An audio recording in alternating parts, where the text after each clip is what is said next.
what the problem is that people are just trying to skip to the end. Like, what's your passion? What do you, let's get you right to your passion. That's ridiculous. They're kids. Like, unless this is something that they have been doing on their own without any parent pushing from a very young age, then it's probably not going to be their passion. What they need is to fulfill their needs so they can find their passion, because in all likelihood, their passion and then their basic experience and soft skills are going to cross later in their life. And that's where they're going to find whatever their career is. That's where they're going to find their passion, their ability to serve people, to build things that really are useful, that people get a lot of value out of.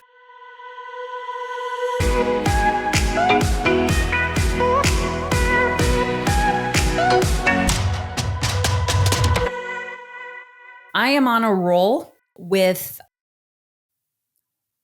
like wildly screwing up people's last names. So people always say Heather Chauvin. I say Chauvin. It's French Canadian. So they will say to me, before every podcast, before we hit record, they're like, okay, how do I pronounce your last name? I said this in the last intro that I did because I'm batching these intros. So you may or may not know what I'm talking about.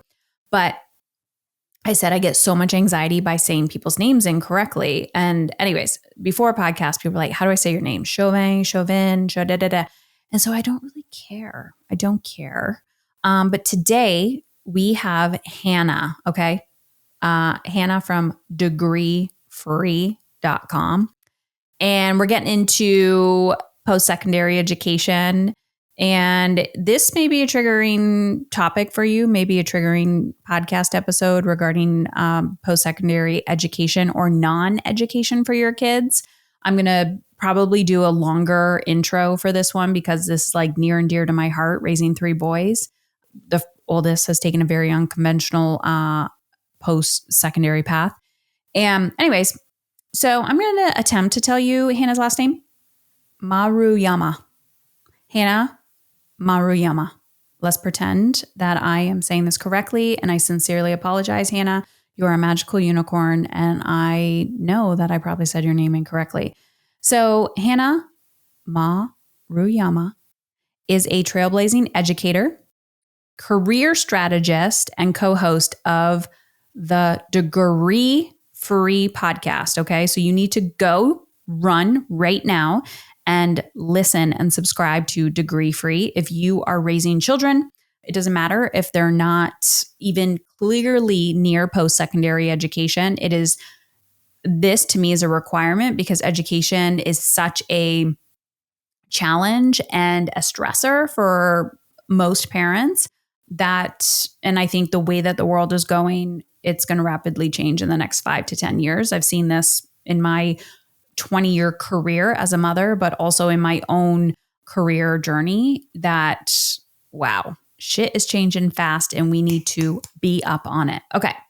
So Degree Free podcast, where she and her husband, Ryan, guide young adults towards fulfilling careers without traditional 4-year degrees. After losing her job during the early days of COVID, Hannah swiftly learned Salesforce administration using free tools like Trailhead and earned a certification in just 31 days. She talks about this in this episode as well, and secured a remote job earning double her previous salary. Her journey underscores the power of initiative, alternative learning, and resilience. Together, Ryan and Hannah created custom career roadmaps and offer free guided workbooks set through their programs. So anyways, go to degreefree.com. She talks about this, where to find her, TikTok, all the things. Anywho,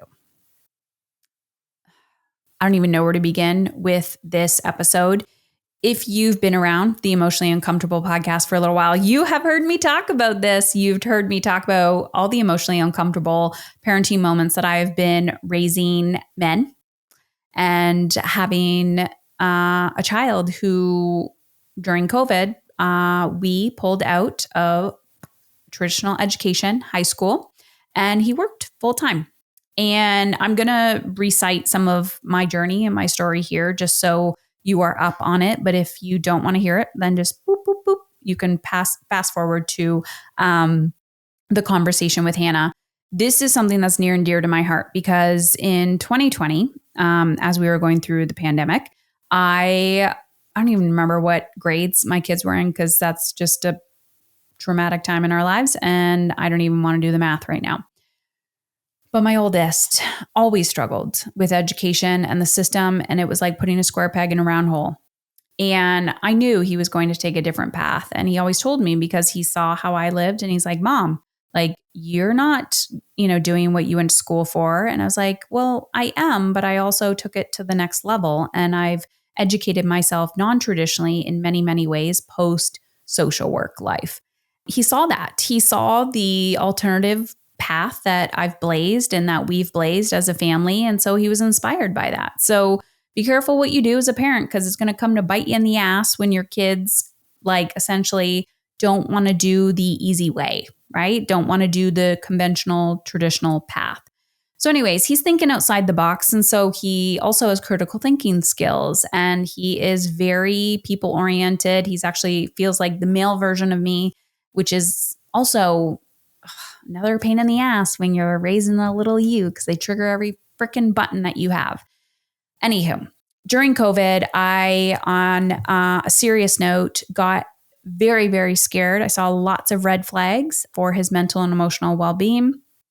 And I, as an individual, because my husband and I had a lot of conversations about this and he wasn't always on the same page as me, I went in and plucked my child out of the educational system to essentially save his life. Because if I went into another admin meeting around a table with all these people and they said, I hope your son is doing well, but can we just please get his attendance up? I wanted to throat punch every single person in that room. And I realized at that time that my fear of judgment as a parent, my fear of whatever did not matter in the moment. And I needed to rise above and I needed to take ownership and I needed to advocate for my child, regardless of what people said about me behind my back. And I, to this day, believe that saved his life. And I was very scared in the moment and uncertain of if I was making the right decision or not. So as a parent, I completely understand what it feels like when you need to do things alternatively. And not everyone agrees with you. Maybe your co-parent doesn't agree with you. If you have a co-parent, maybe you're single and there is no, other parent, like you're completely single. I'm here to tell you that it's okay to be scared. It's okay to go into the unknown. And there is alternatives. And I think that is the beauty of the internet these days is the amount of information that you have is both good and bad because it can be overwhelming, but you can hear people's stories and know that you're not alone. So today's conversation with Hannah about degree free, the whole point of this conversation today is to get you to realize there is another way. And if you are like me, I can tell you right now that my other two will probably do more conventional approaches, maybe not. But this is not an anti-post-secondary, this is not an anti-college or anti-university conversation. For me, from my perspective, if I was listening to this as a parent, to think outside of the box that education or degree does not equal happiness, and it definitely does not equal your child's future success. And I also believe that in modern day, modern culture, we need to think outside of the box when it comes to education because it is moving so fast.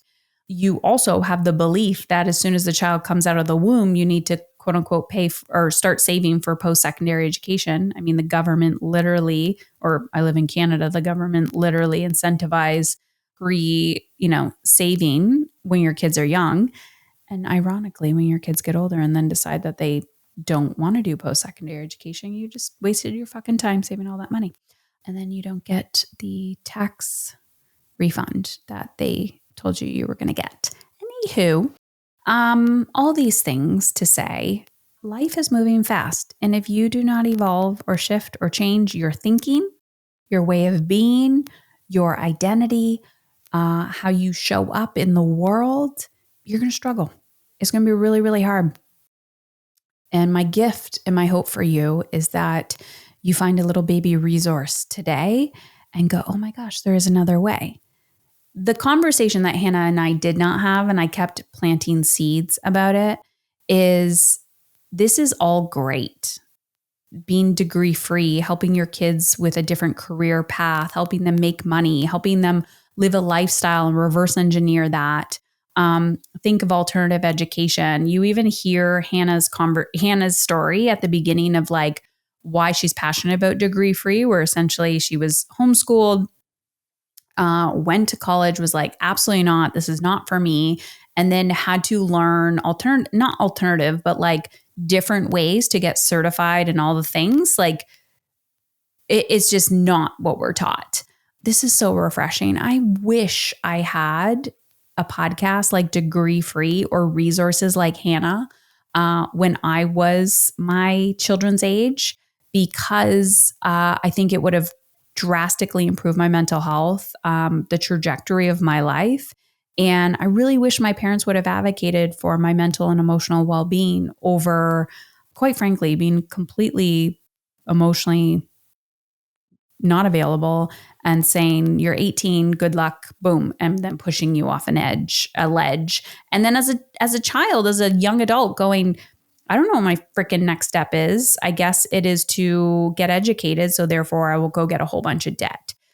Let's have a bigger conversation. I actually am considering interviewing my son. I'm just trying to get our schedules aligned. So if that's something you're interested in, let me know. You can send me a message at Instagram so he can go through his quote unquote degree-free alternative education route, the life he's living now. He's 20, post-secondary.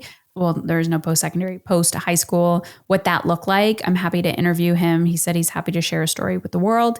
So that's it. Let's dive into degree free. I just hope this gives you some perspective. I'm a huge fan of critical thinking skills. I'm a huge fan of parenting outside the box, education outside the box, living outside the box. The more alive you become, the better the world is. And I truly believe we can start doing this with our kids at a very young age, because we're teaching them burnout at a very, very young age. And that shit ain't going to serve anybody. So let's dive in. And I want to hear what your takeaway is. I want to hear what your ahas are. And lastly, if you've been listening to this conversation and maybe you're not in a position where you need career coaching for your kid, but you can see that you are the adult and you're really, really stuck on guiding your children, whether they're young, like under 10, or they are in that like teen adulthood phase, and you're very attracted to the parenting conversations and you feel a little lost and you're not sure where to focus, let's do a time and energy audit. The intended reason of the time and energy audit are to show you where to focus your time and your energy to get the aligned outcome. The first thing we do is you fill out this questionnaire, and it is very, very detailed. And I give you a report on what to start doing, what to stop doing based on your needs, your goals, your desires, and your vision. And then myself or my team, we're going to have a one-on-one conversation with you. And the whole reason why we have this one-on-one conversation with you is because we are here to serve you. And there's nuance in that. And so we can give you the report, we can give you the guidelines, we can give you the plan, we could tell you, the strategy of where to focus first, what to do. We can give you the tools. And that's what the report is going to do. It's a few-page report. You can read it again and again. It's yours to keep. That said, there's nuance, and you are a human being, and there are a lot of things that you need to overcome and overdo, and it can feel very overwhelming. And so we're here to support you. And we want to make sure that you are set up for success as you go to integrate this plan. So you can go to Heather Chauvin, CHAUVIN.com/audit. Use the promo code podcast. I'll gift you $500 off. and you are going to be on your merry way. The feedback that we've been getting from these audits alone, the report alone, which I run through my AI, and I keep tweaking it, and it just gets better and better and better and better. We're getting to the point. We're cutting the BS. I'm showing you exactly where your energy leaks are, where your time leaks are, why you feel overwhelmed, why you don't feel well-resourced. I want to get you as well-resourced as possible, mentally, physically, emotionally, spiritually, financially, so that you can show up for your kids, so you can show up for who they need you to be. So that is the point of this audit, if that is the desired outcome for you. And that's it. And we're here to serve. So heatherchauvin.com/audit, promo code podcast for $500 off. Now let's dive into today's episode. It's going to be a juicy one. We're here, Hannah. I am so excited. I've been following you online for a while, and I've been sending so many people to your podcast because I think you are here to literally, you're a culture creator. You're a culture shifter. That's what you are. Well, I have also been looking forward to this ever since we connected on Instagram. I've been following you too. I've been listening to your podcast, and I cannot wait to talk through the questions that you have, the thoughts that you have, and just really open this discussion about how parents can help guide their kids through this transitional age range between 16 and 20, and what happens in those end years of high school and then those first couple of years of launching into adulthood, because it's such a crazy time. And the world is shifting between AI and the job market in general, and then people questioning the value, the application of what I will no longer call higher education, but we'll call the college industrial complex for the purpose of this conversation, and how this is shifting. And the fact that a lot of parents that listen to you probably also just have this doubt, and they're not sure really where it's coming from, but they're just starting to doubt whether or not that's the right next step. I'm sure you have a personal story as to why you're even passionate about this topic, and I want to dive into that. But as a mother, number one, this hidden cultural story that we buy into, that I believed when I became a mother, was it gets easier as they get older. I've heard it again, or like when they're 18, they're no longer your problem. And I kind of bought into that for a little bit. Hang on. It was like my saving grace, like, oh, it's going to get easier. It's going to get easier.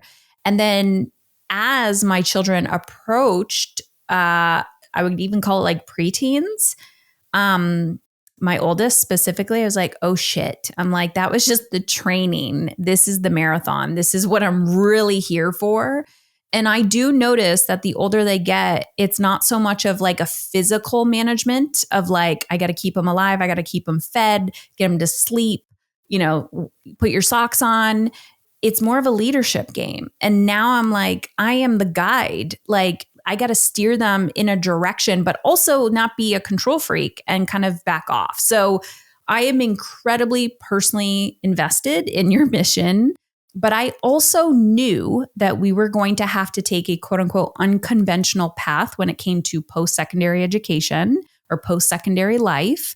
I knew this when my oldest was younger, because it started with this, like, you get the seeds of like, oh, you're going to be quote unquote different. Something, I can't put you into the square peg in the round hole, which is not a bad thing, but it can be very triggering for parents. So yeah, let it pull back the curtains a little bit. Like, why did you start Degree Free? And when I listened to you, you were incredibly passionate about this. So yeah, what's your why? How'd you start?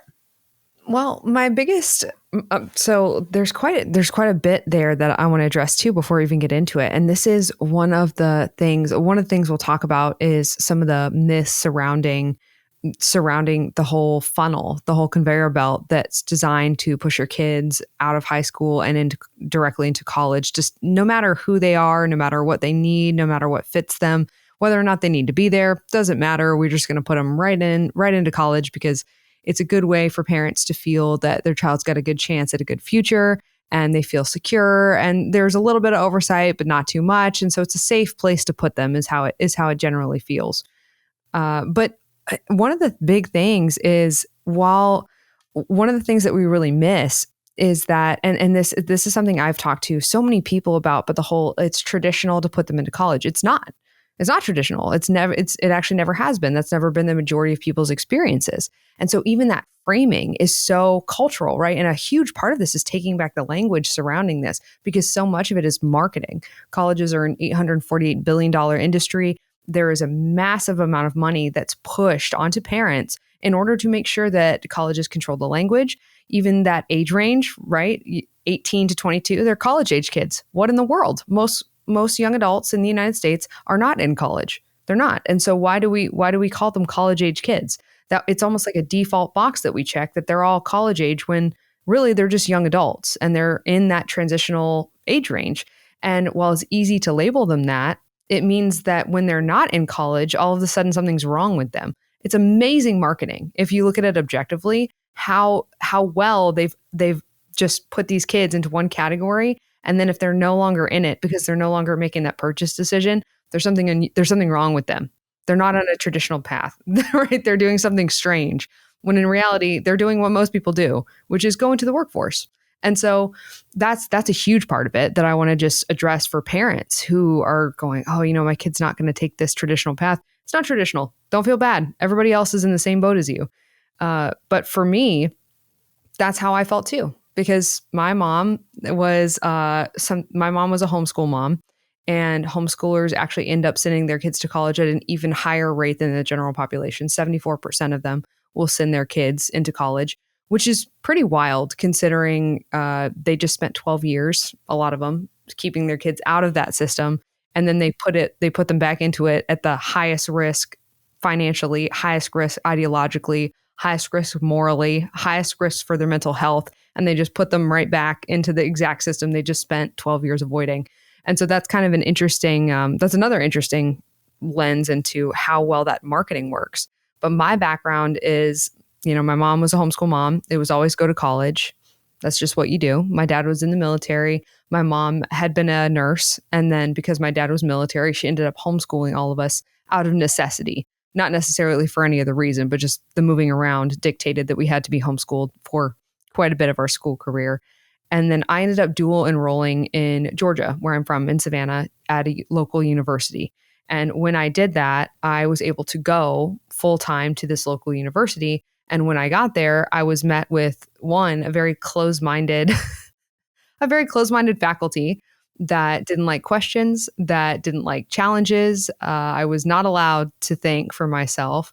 I remember really distinctly an economics professor who was actually on staff and was not American, was from another country, was from a third world country, and had fled that country, sought asylum in the US, and then was teaching this college class. And then it was very eye-opening to have this individual teaching the class and then be very intolerant of any other type of ideas, especially in the US, where this person had come in order to get away from an ideology and a government that was not friendly to her worldviews.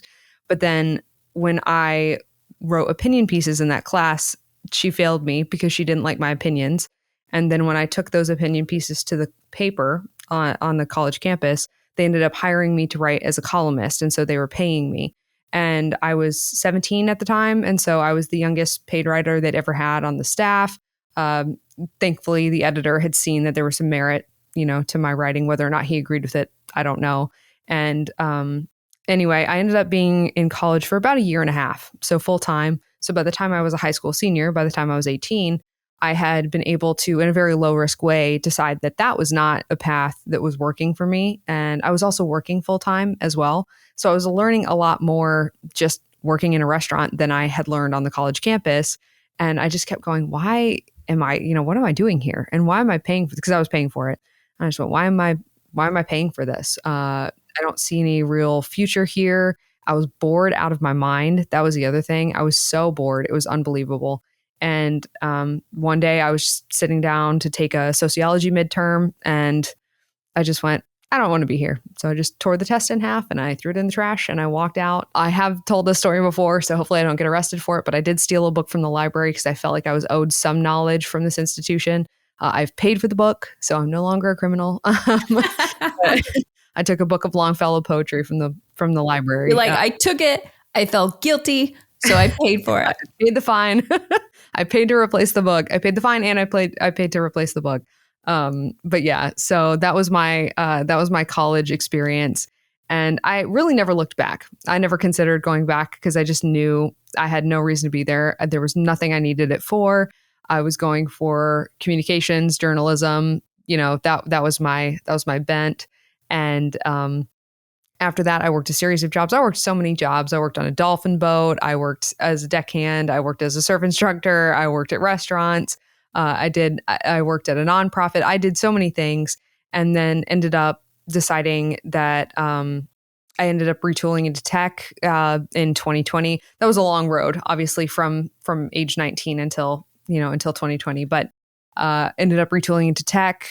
Paid about $362 for a tech certification that took me 30 days to study for.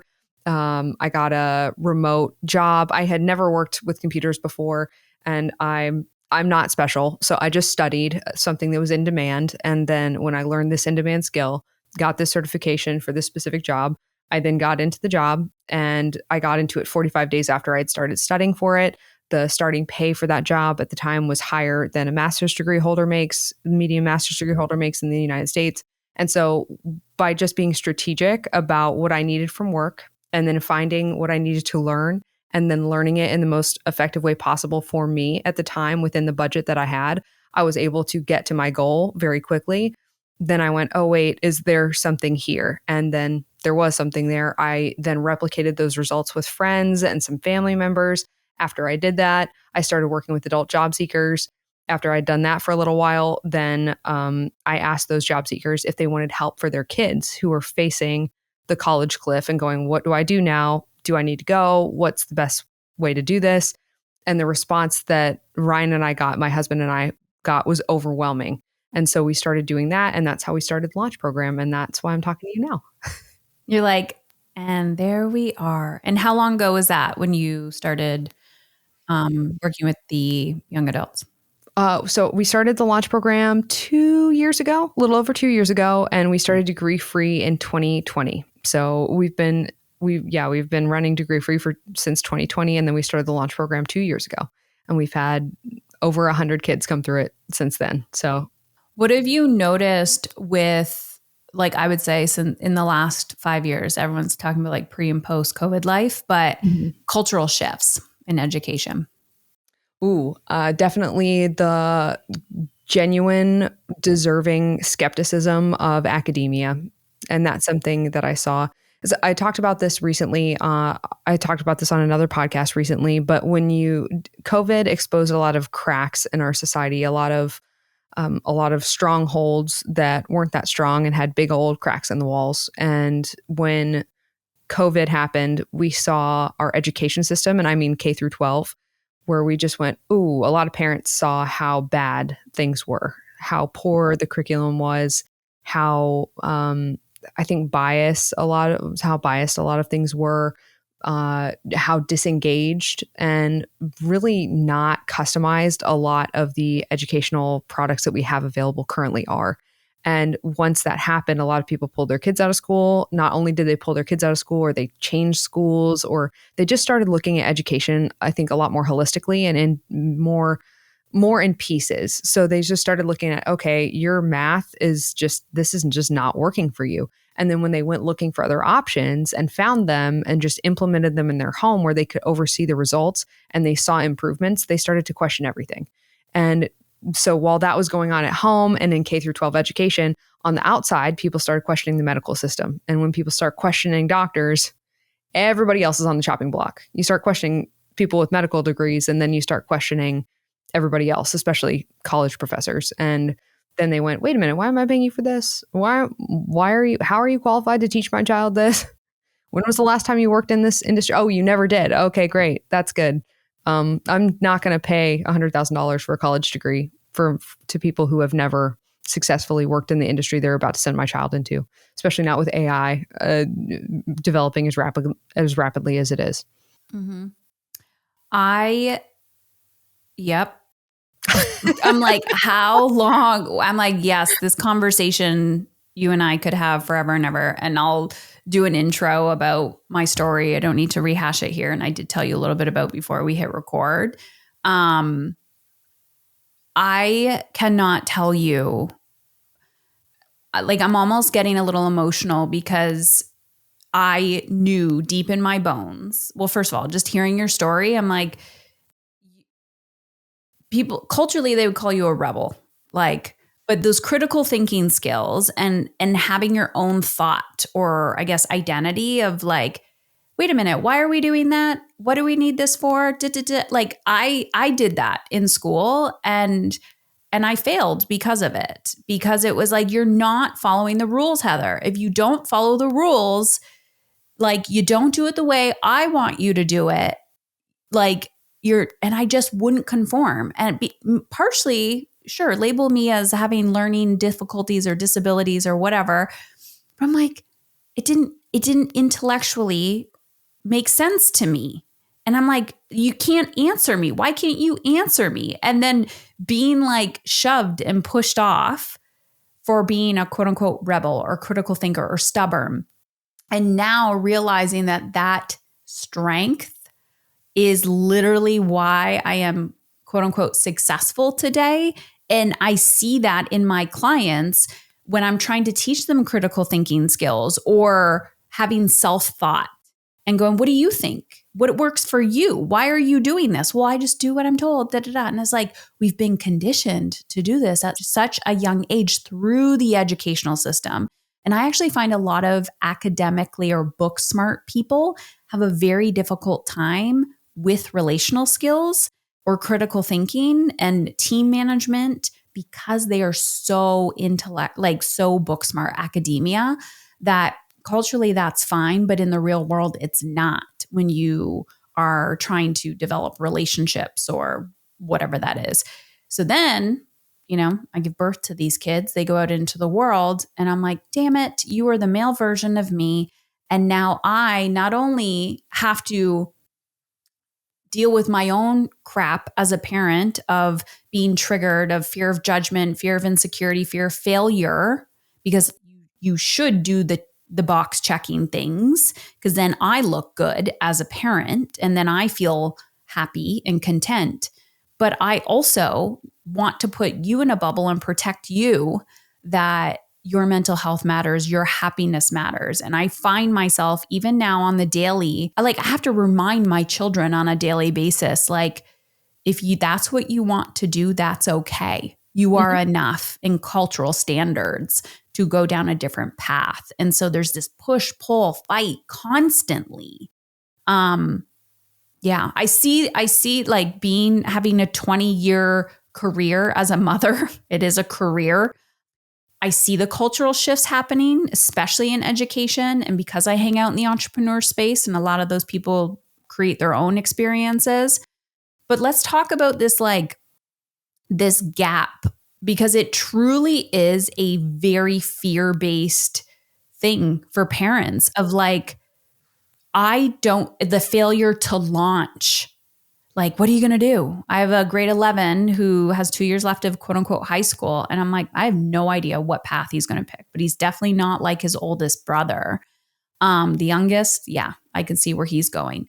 So this failure to launch is a very anxiety provoking developmental phase for the parents and the children as well. So just curious from your perspective, we can talk logically about opportunities outside of degrees, like we can go down that route.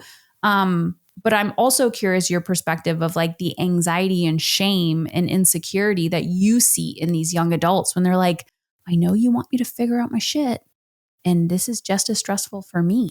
So talk a little bit about that and then the reality of opportunities. There's so much here. So one of the biggest things is failure to launch is something that we deal with a lot because we work with 16 to 20-year-olds. So to be perfectly transparent with the parents listening, one of the biggest groups that we get is 19-year-olds who have been pushed into college because parents wanted to make sure they weren't going to fail to launch, or their child didn't know what they were doing. So they went, oh, let's go to college. That doesn't work. And then you're pulling teeth trying to motivate this child to go to classes that they don't care about, that they don't see the application of.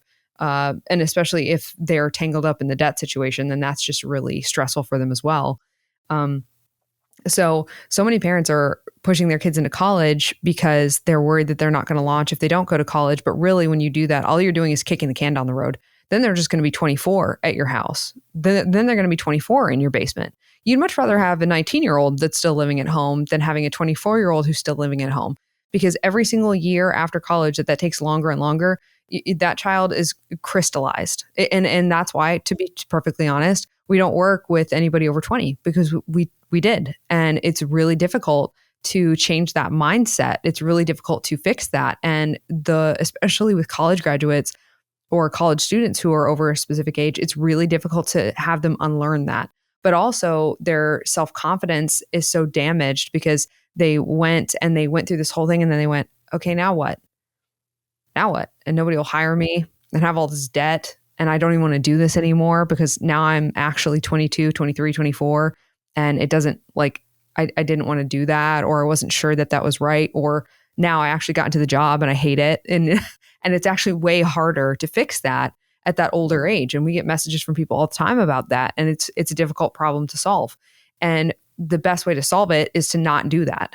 The best way to solve it is to, as a parent, accept that your child needs to be allowed to have the time, because the high school graduation to college, that space in between those two things where we just feel like we have to funnel kids into something right then, it's imaginary.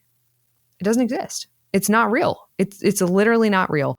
The reason that kids stall out at that time is because we have told them that the cutoff is coming so soon when it's not. They're 19.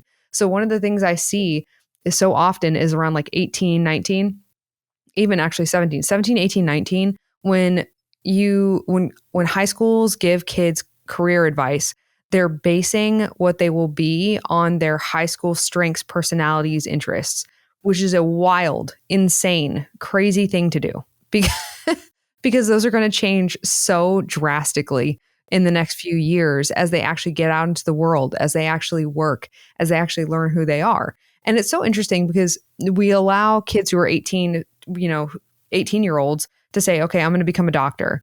And they can learn to become a doctor in the years following because we don't expect them to have all the skills that they need to be a physician at 18.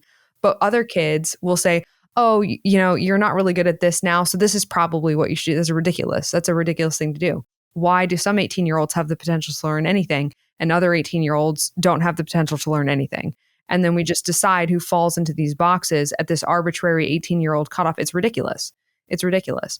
And so for so many parents, the way that we fix this is by going back to basics.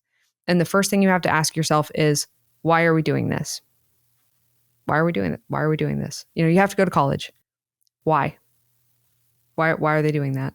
And as simple as that sounds, if you can't answer that question, college is not the right place.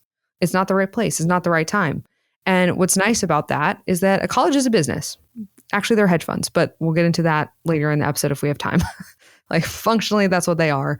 But they will take your money at any point. They'll take your child's money at any point. The best time that they can take your child's money is when they're 26 years old and their prefrontal cortex is fully formed and the amount that they charge your child is no longer attached to your income. I think that if people waited until they were 25 to take out student loans, then probably the rate of people leaving college would go way down. The rate of people going would go way down, and that would be good because the only people going would be the ones that need to be there. Okay, explain this a little bit more of what you're saying, because I have my perspective on this. Yeah, sure. So basically, this all goes back to in 1965, the United States started subsidizing student loans. And when they did that, there was a massive increase in the amount of people that suddenly began going to college. This coincided with a lot of GIs coming back from World War II who were going to college to become doctors, civil engineers, lawyers, things that require degrees to get legal licenses to do specific high earning jobs. There are not that many of those jobs. Still to this day, only 7.7% of all the jobs in our entire country legally require college degrees. We've actually run analysis on this at Degree Free because I wanted to know, why are we telling so many of these kids to go to college? There's not that many jobs that require degrees. And for some reason, I'm the only person that's ever counted. Don't know why, but it's not that many. At the time in 1965, only about 10% of high school seniors were going to college. 7.4% of jobs required degrees then. Now it's 7.7. So there's been a 0.3% increase in the amount of jobs that legally require degrees. But now 62% of high school seniors go to college immediately after they graduate high school. 41% of them leave because they didn't need to be there in the first place. The rest that do graduate, only 25% of those who do graduate end up employed in their field of study. We have a tiny amount of people that need to be going. Way too many people go. They go too early. They don't know what they're going for, and then they have to go back. And and it's all because we don't ask, do you need to go to college? If you do need to go to college, what is it for? And we just don't ask why. Why are you going to college? And what you'll have kids that'll just tell you, oh, well, I'm going, because I'm like interested in marketing. Or I'm interested in psychology. Okay, well, then read a book. Yeah. Don't buy a $100,000 college degree that's going to take you 4 to 6 years to get. That's insane. That's a crazy thing to allow your 18-year-old to decide to do if they don't know what the application is going to be. And most people just don't have that money to burn. And it's not even the money for a lot of people too. It's the time they're not taking into account that their child, when they direct them or they allow them to go on these paths without having them understand the time that they're risking, the money they're risking, and the energy they're risking in the freest years of their life, it's such a risky thing to do.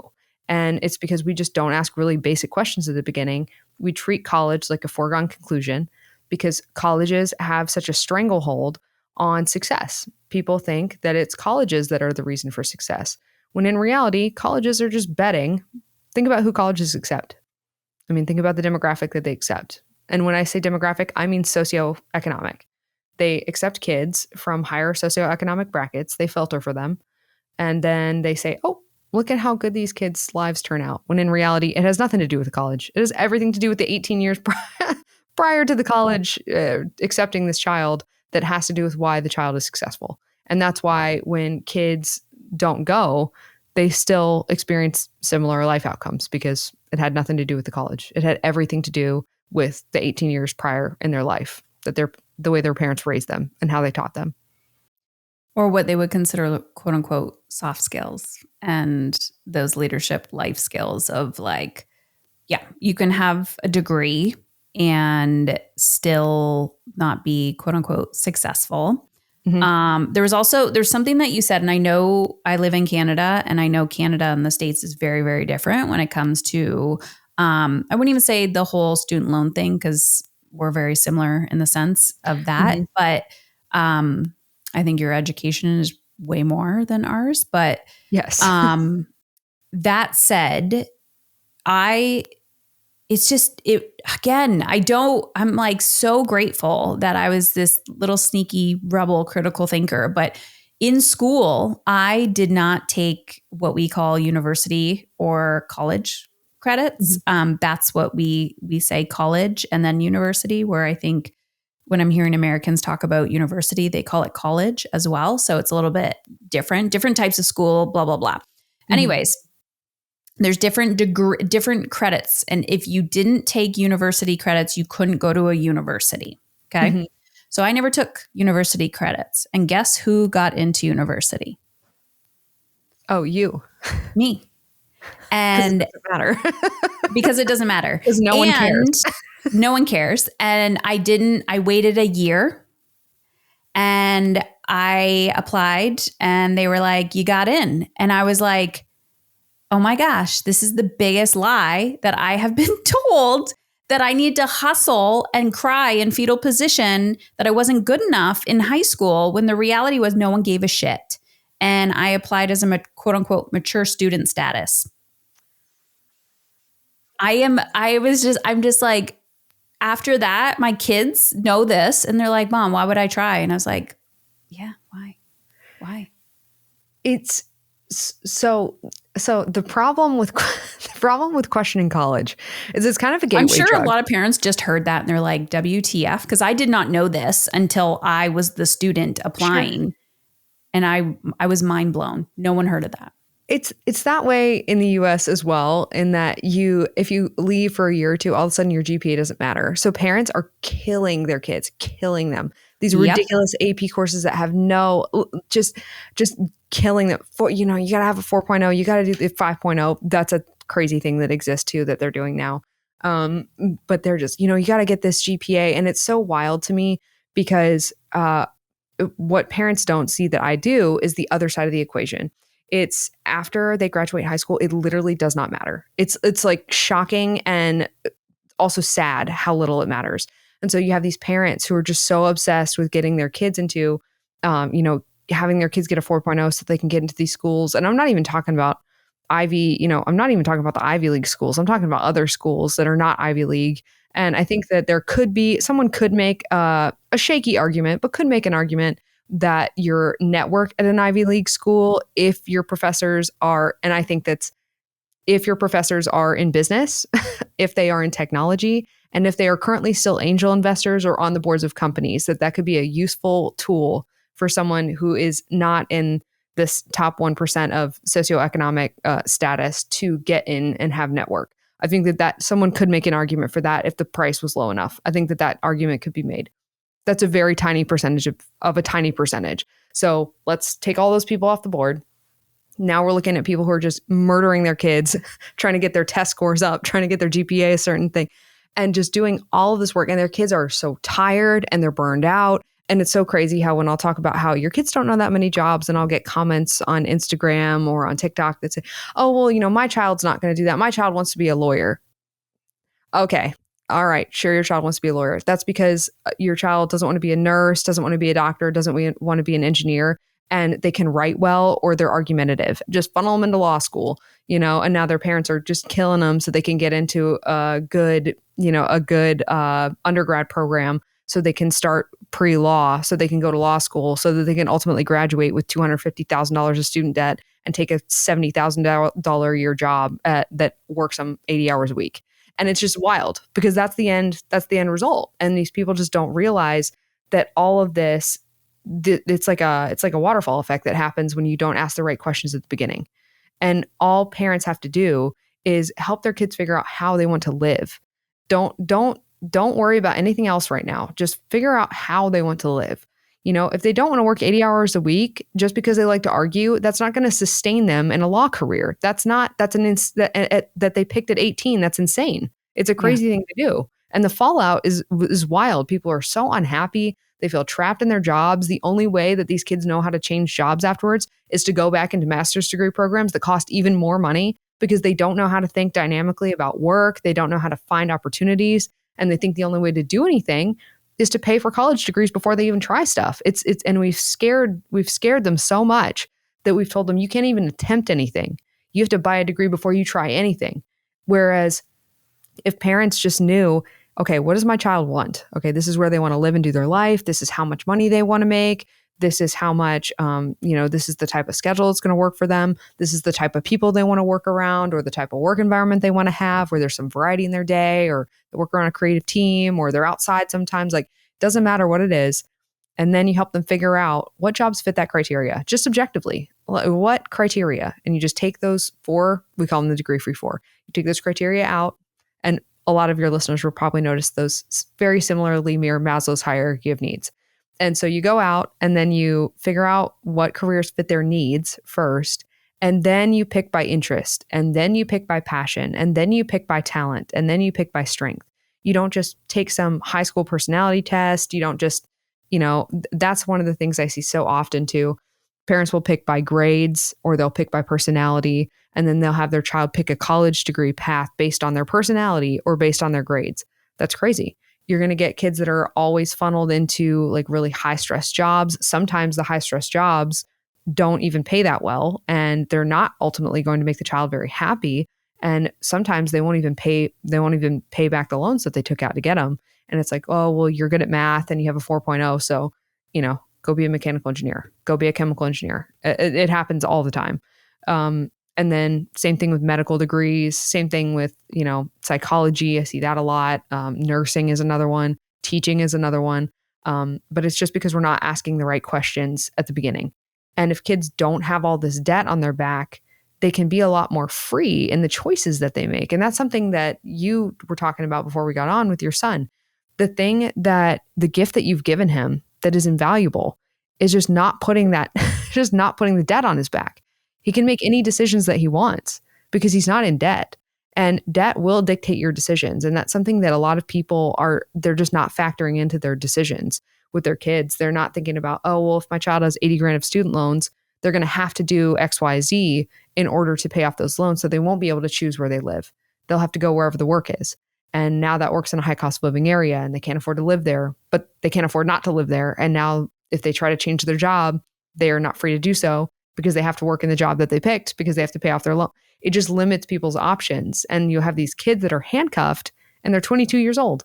They have no freedom. Their whole life trajectory has been laid out because they made this crucial, incorrect decision at 17, 18 years old because no one asked them, what do you want your life to look like?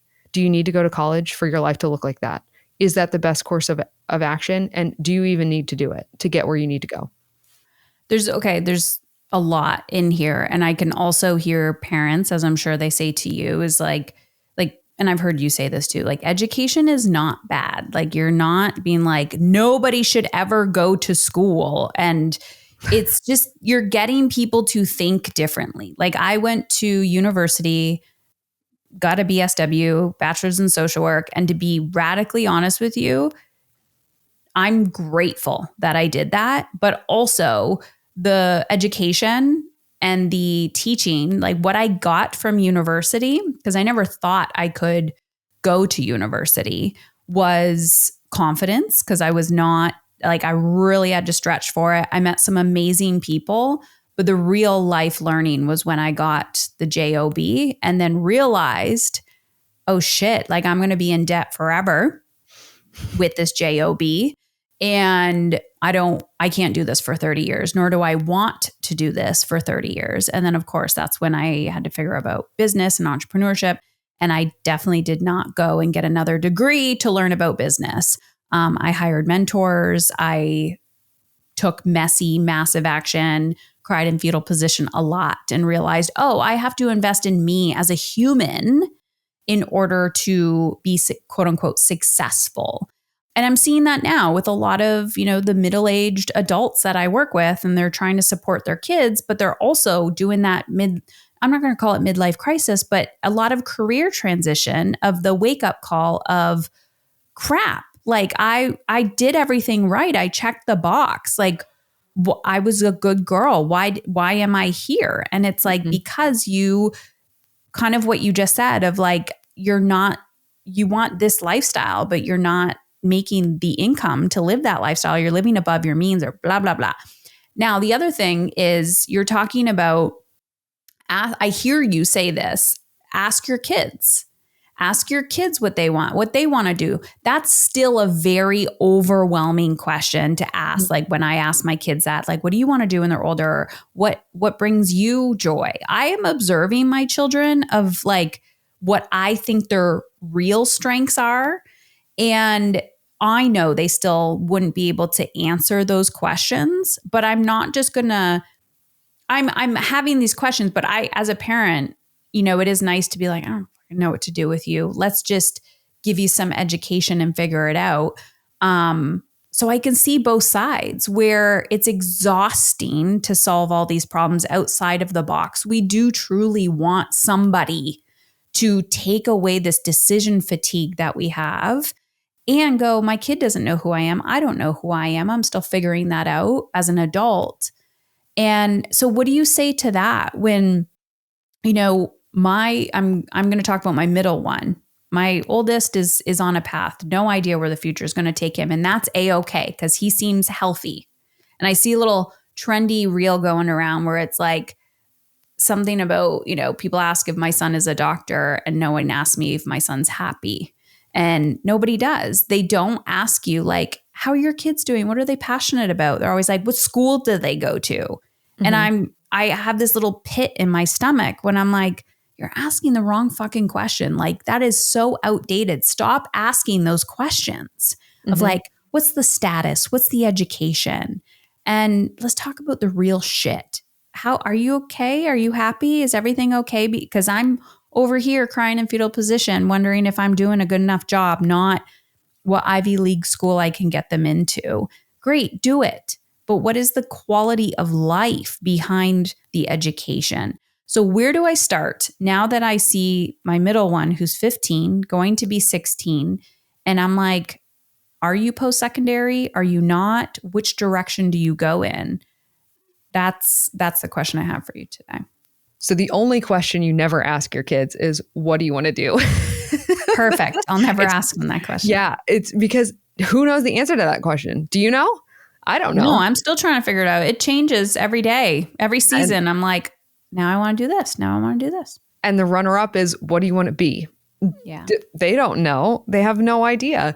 And so the way that we work this backwards is we just reverse engineer everything. We always go back to basics. And so that's where, instead of asking them what they want to be, you ask them how they want to live. And if they can't think in the long term, if they can't think 10 years, 15 years into the future, which is difficult for a very young teen to do, you ask them in the short term.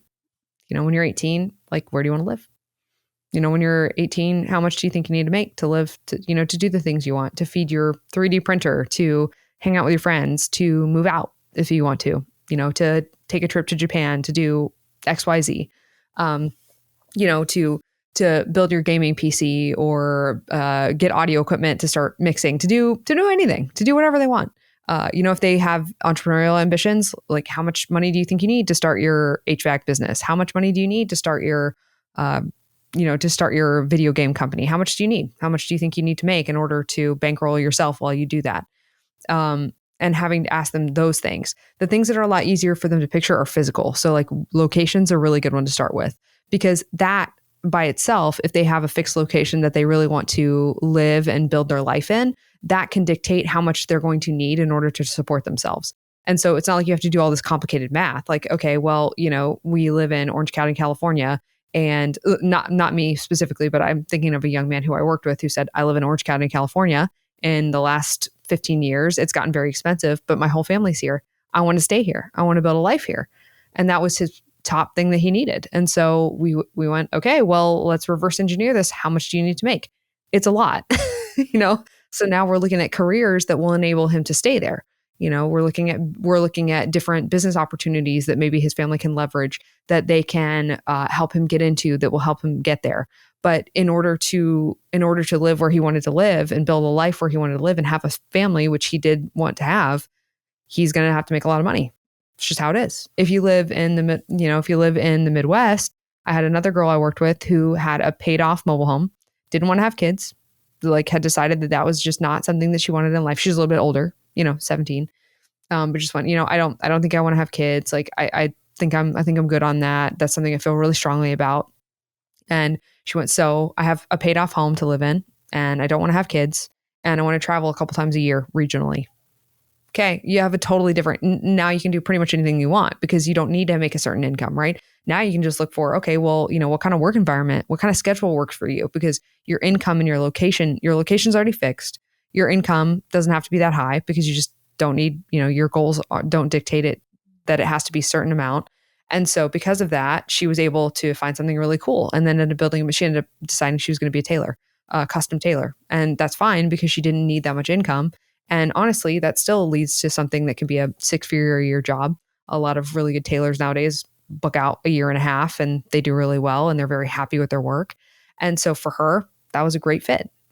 She already has a sewing machine. She was really excited about it. Whereas, our young man in California ended up having to go into software sales because he needed to have a lot of money. That's just what you got to do. And so it's reverse engineering. Okay, once we figure out what you need and how you want your life to look, then we look at what types of careers or jobs will work for that. And then one of the things that we always try to look for now is something that will be able to be a skill that they could freelance in, contract in. By 2030, NPR has done surveys that suggest that about half the US workforce will be contract by 2030. And so one of the things that we do is we always try to build in an option for these kids to have another skill set that they can turn into a business, because that's the way that the world is moving. Yeah. And it's almost like Back to the Future a little bit, because that's how it used to be in the past. Everybody was kind of a business unto themselves with their skill set. So it's kind of moving back to that. And then once you do that, when you start looking at what they need holistically, it's very difficult for someone to be unhappy when their basic needs are met. And so what the problem is that people are just trying to skip to the end. Like, what's your passion? What do you, let's get you right to your passion. That's ridiculous. They're kids. Like, unless this is something that they have been doing on their own without any parent pushing from a very young age, then it's probably not going to be their passion. What they need is to fulfill their needs so they can find their passion. Because in all likelihood, their passion and then their basic experience and soft skills are going to cross later in their life. And that's where they're going to find whatever their career is. That's where they're going to find their passion, their ability to serve people, to build things that really are useful, that people get a lot of value out of. And that's really where it's going to come in. So the crucial part is making sure that first step doesn't limit them when they get to that point. And that's where we're really finding a lot of success now, is that when you figure out what their needs are and you say, hey, this will fit your needs, so that you can grow and so that you can actually go in the direction you want. And when they do that, they're able to figure out from there it's scaffolding. It's Originals by Adam Grant. Great book where he talks about how you can build, how you can actually build the scaffold for these kids to be able to figure out and solve their own problems. And it's getting them started on the right foot. So then they know how to look at work differently. They know how to look at opportunities differently. And then they realize it's just skill stacking. It's not paper buying. We're stacking up skills. Like, the only way you would need to buy more paper is if it's legally required for you to move up in a job, which you will know. They will tell you, you can't do that. You can't do that unless you legally go get another degree, and then you can fulfill this requirement. And they will very clearly know if that's the case. And if it is, a lot of times the company they're working for will pay for it as well. So people want skills instead of, like you said, paper, like formal education. Because I run a company. I'm an entrepreneur, so I don't really care what your degrees are. I care about your work ethic, your skills as a human, your critical thinking. I'm like, prove it. Like, here's your test project. How do you deliver on your test projects? Can you emotionally regulate? Can you, manage your time well? I do not care how much debt you are in based on how long you've endured post-secondary education. If you can translate that into real world problems to be solved, that is all I care about when I am personally hiring somebody. And I know I'm not like a big corporation. So again, that's a completely different mindset shift. And to ask a parent that, to be like, please surrender to this process so that I can support your child in helping them find a career path that will serve their needs. I know the amount of work, I'm a very self-aware person, and the amount of work that I've had to do on myself to be okay that, like, my child can find their own way and that it's not going to be a black or white thing. But going back to the example that you gave about the young adult who was in a paid off trailer, and that was her living situation. Then she was a tailor. Like, again, you could be a millionaire being a tailor, right? You can build that up. You can do whatever. And again, stack it, grow, expand.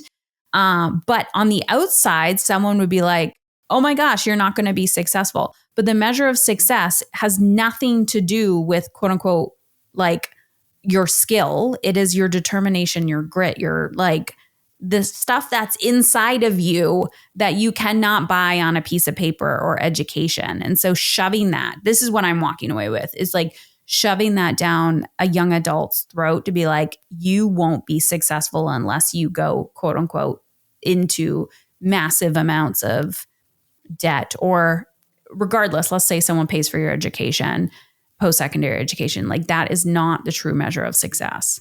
So success is your child getting what they want out of life, including who they want to be and how they want to be. So this is something that is so key. College is not education. These are not synonyms. They never have been. They never will be. People can be educated without buying college degrees. They can be educated without ever stepping foot on a college campus, especially now. It's 2025. So the other part of my experience that I didn't even talk about at the beginning was that I worked in AI and machine learning at a AI and machine learning company that did complex contract legal management for legal contract management for Fortune 50 companies. So I saw the back end of one, because of what we were doing there. I saw a lot of trends coming down the pipeline. I saw how they were distributing internal talent and how they were hiring external talent. And because of that, that colored a lot of what I was doing at Degree Free, because I was able to see what was actually going on. And I knew, I was like, they are not using degrees at all. They're not using them at all. And it was laughable because I would get on these calls with parents who were just so like, they have to do this so they can get in and get a business degree from blah, blah, blah. And I'm like, this does not matter so much. It's like, it's unbelievable. Like, so it doesn't even matter for the career application. I talk about that because a lot of parents, the main reason parents send their kids to college is not because of education. They send them to college because they believe that they need a degree in order to get a good job. That's not true. That's just not what's going on. And so once we debunk that, now we go back to the table. And because we've divorced college and education, and we've established that these are not the same thing, let's look at education. What is being educated? And I'm not going to put you on the spot and ask you that question, because the thing is, right now, nobody knows the answer to that question. And that is really the core of what's going on in our whole society right now, especially in the US. No one can define what educated is, because it's very clearly not college degrees. It's very clearly not that. But now what is it? And so this is something that as a family, I think that the parents and families have to decide to our family, what is educated? If that's a degree, if that's how many papers you have on the wall, that's fine. That's fine. But for the future and currently, that is absolutely not what the definition of educated is. The definition of educated is going to become, and I believe that this is how it's going to look, it's going to be critical thinking. Colleges don't teach that. Colleges created a test called the Collegiate Learning Assessment. When they did this, they created this test so that they could measure whether or not kids that came through college actually left with improved critical thinking skills. They failed it at a 45% rate. After they failed it the colleges created this test for themselves to prove they were allowed to create their own test. And so they created their own criteria. They distributed this test to all the undergrads. This was over 100 colleges. Failed it. 45% rate. That's a coin flip. Like, they are not teaching critical thinking.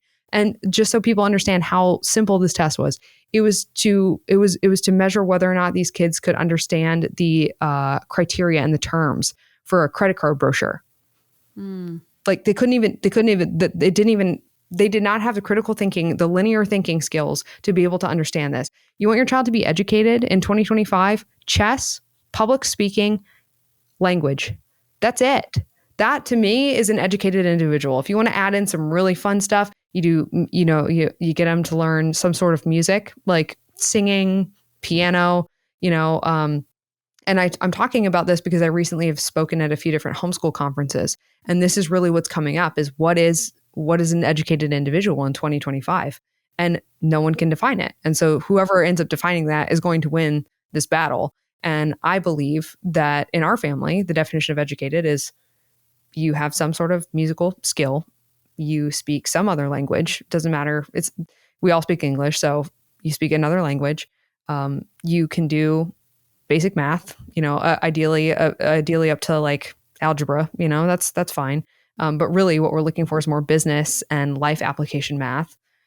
You can look people in the eye and speak clearly and articulate your viewpoints.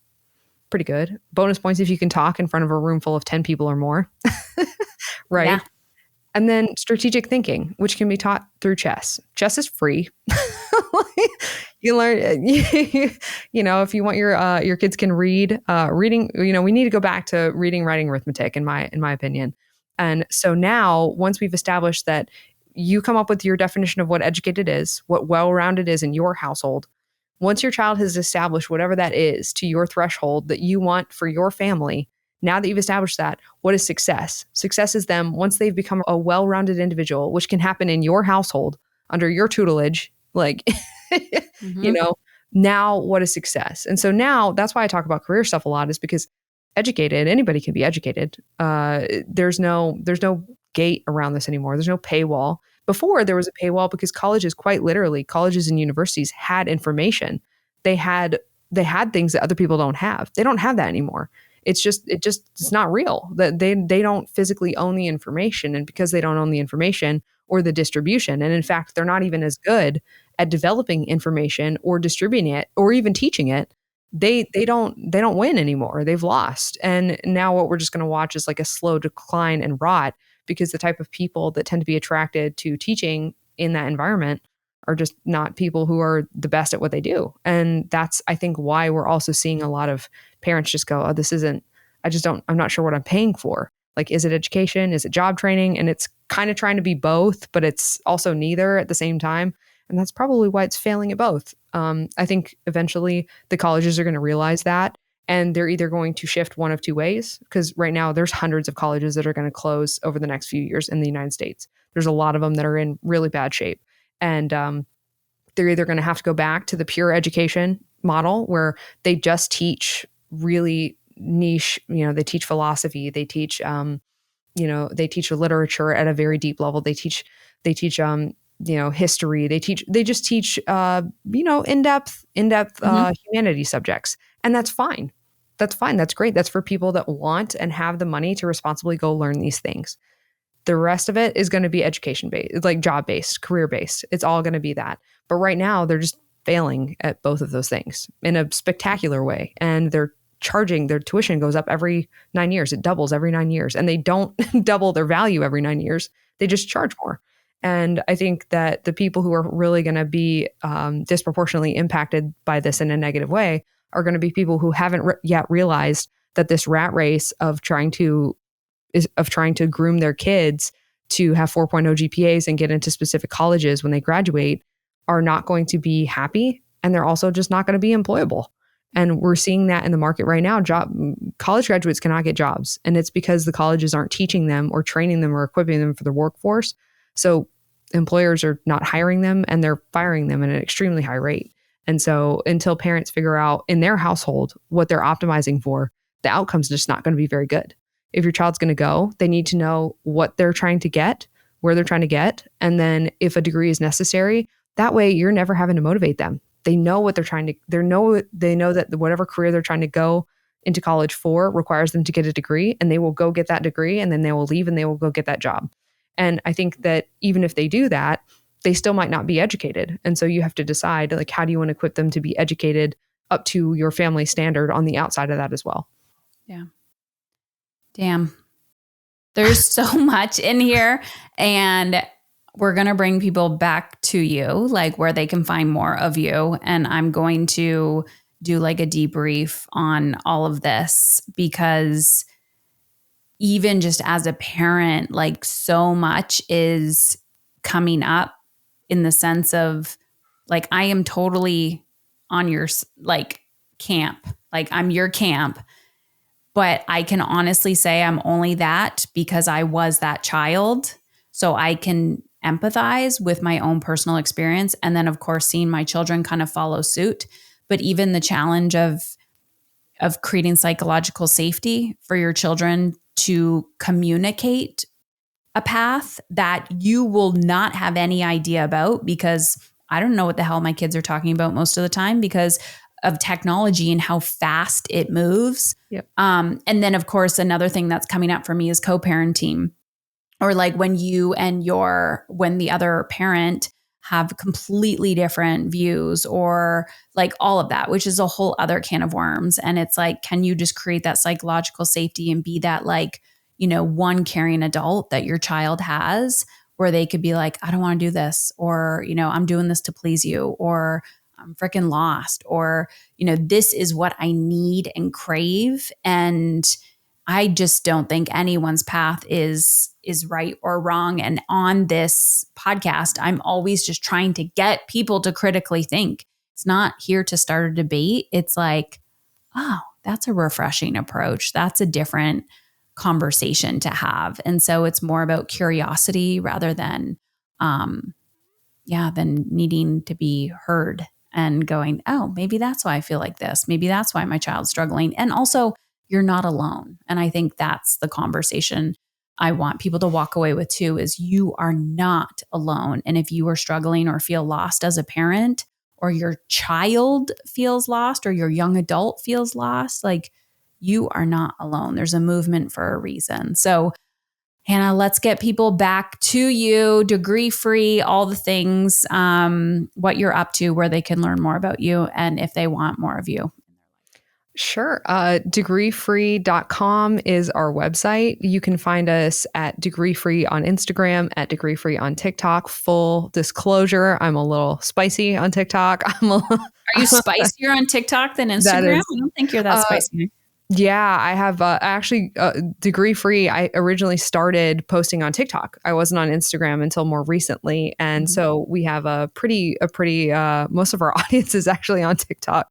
And I will say that I'm more fun on there. I'm a little more unfiltered on there, and I think that that probably is a good place to send people, just because there's also 5 years of content on there. So a lot to look at, a lot to think over, a lot to send your kids. A lot of people send their kids our TikToks because they're, short. So they can keep their full attention span.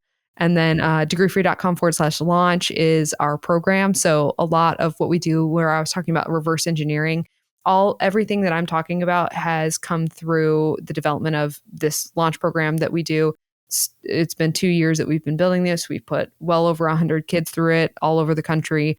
And we help them figure out what they need out of their work. We help them find we search through all 3,000 jobs that there are, 3,000 unique jobs, find the ones that fit what they need, where they live, and or where they want to live.